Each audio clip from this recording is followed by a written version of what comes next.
The Night When My Phone Rang at 3 a.m. The Face Outside My Window by Ashutosh Agrawal. Warning, it might disturb your night. You know how they say nothing good ever happens after 2 a.m.?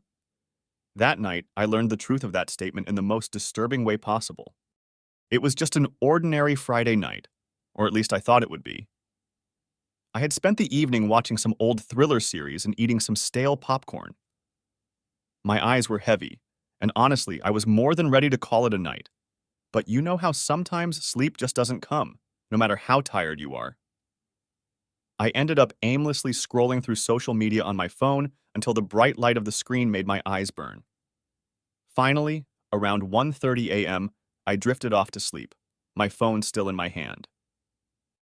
I'm not sure how long I was out, but suddenly I was jerked awake by some buzzing noise. My phone was vibrating on the nightstand, the screen lit up in the dark room. I looked closely at the clock. It was something around 3 a.m. That alone was enough to set my nerves on edge because, seriously, who the fuck calls at 3 a.m. until it's an emergency? The caller ID just showed unknown number, and I hesitated. My mind raced through all the worst possibilities. Family emergency, bad news from a friend. Part of me thought about ignoring it, but curiosity got the best of me, and I answered. "Hello?" I mumbled, still sleepy. For a moment, there was nothing but silence. Not even the crackling of a bad connection, just a heavy, empty silence that made my skin crawl. Then, just as I was about to hang up, thinking it might be a wrong number, I heard it. A faint hissing sound, a voice so soft it was almost drowned out by the pounding of my heart. And it said, "I'm watching you." I sat up straight, wide awake now, my mind racing to process what I just heard. My first thought was that it was some kind of prank, a friend trying to freak me out.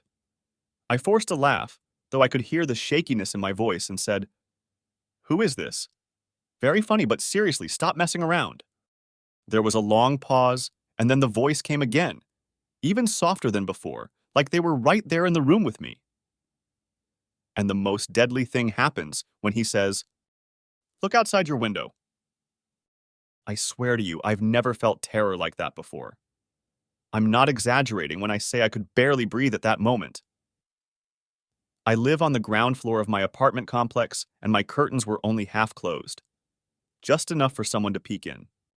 I didn't want to look. Every part of my brain was screaming at me not to look.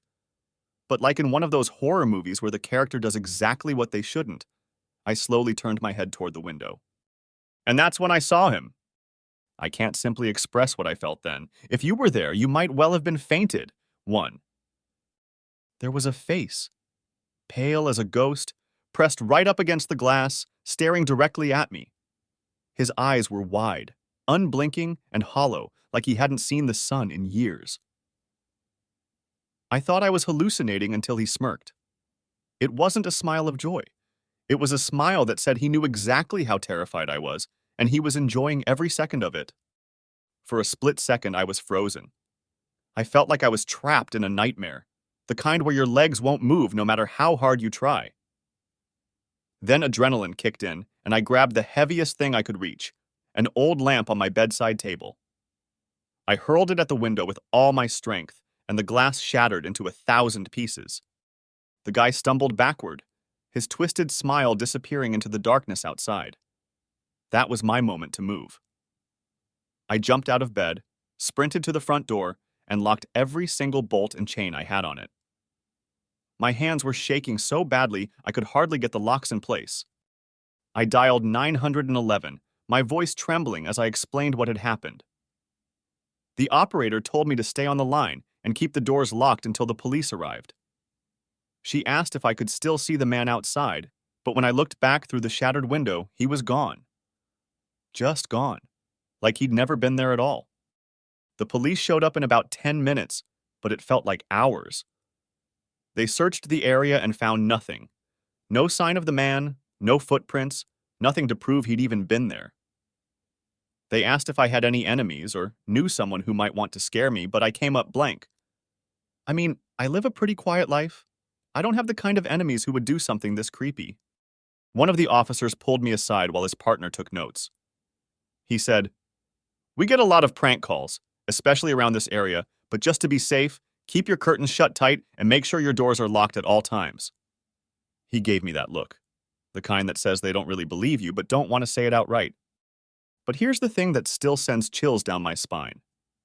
Before they left, one of the officers mentioned they'd found something unusual on my porch. It was a small, disposable cell phone, like one of those cheap burner phones you get from convenience stores. And on its screen was a single message typed out in bold letters. "I'll be back." They traced the number. It was completely untraceable, a dead end. Whoever this person was, they knew exactly what they were doing. They had planned every detail, right down to the time they'd call me. The worst part is, they knew where I lived.